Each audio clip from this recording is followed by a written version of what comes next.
देहरादून में कल की आपदा के बाद मेरे को एक चीज़ समझ में आ रही है, या आप लोगों को भी आई होगी, कि ये सब चीज़ें हो रही हैं जो हमारे क्लाइमेट चेंज हो रहा है। इतने सारे पेड़ हम काट रहे हैं, जैसे सहस्त्रधारा रोड पे आपके इतने सारे पेड़ हुआ करते थे, वो सारे काट दिए। वो रोड की जो हालत इस बार बारिशों में हुई है वो कभी नहीं हुई है।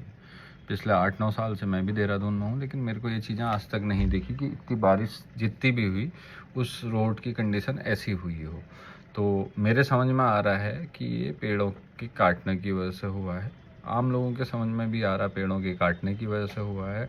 और कल जो जितने भी क्लाउड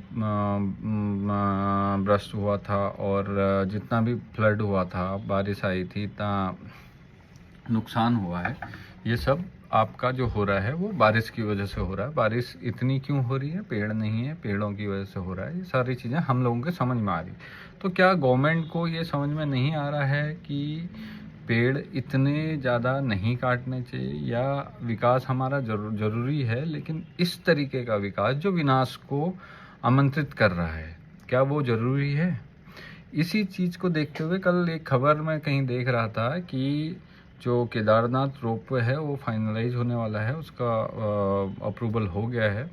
वो कुछ टाइम में उसमें काम भी चलने लग जाएगा। अभी तक केदारनाथ में जो पर डे आ रहे थे, वो जितने लोग भी आ रहे थे, केदारनाथ रोपवे बनने के बाद वो डबल से भी ज़्यादा हो जाएंगे। वो एक इको सेंसिटिव जोन है, वहाँ पर आस्था के नाम पे लोग जाते हैं, बहुत अच्छी बात है, आप लोग जाएं, अच्छी चीज़ है। लेकिन क्या वहाँ रोपवे बनना ज़रूरी है? रोपवे बनने के बाद कितने लोगों की भीड़ जाएगी? पर डे कितने लोग वहाँ पहुँचने लग जाएंगे? उसके बाद क्या स्थिति होगी? कितना पॉल्यूशन होगा? जो वहाँ पहाड़ हैं, जो ग्लेशियर हैं, उन पे क्या इफ़ेक्ट पड़ेगा?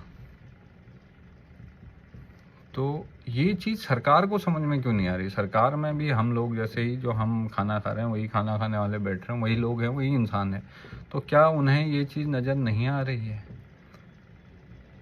अब जो अभी प्रेमनगर का पुल टूट गया, लोगों को घूम के आना पड़ रहा है, इधर से जाना पड़ रहा है। बीजापुर किमाड़ी रोड में पूरी रोड बह गई है। उन लोगों को, जो लोकल ग्रामीण हैं, जो स्कूल जाने वाले हैं, जॉब करने वाले हैं, दुकान वाले हैं, उन्हें सामान कहाँ से लाना पड़ेगा, कहाँ से आना पड़ेगा, कहाँ से जाना पड़ेगा? उसका असर उन लोगों को पड़ेगा। गवर्नमेंट को क्या फ़र्क पड़ रहा है उससे?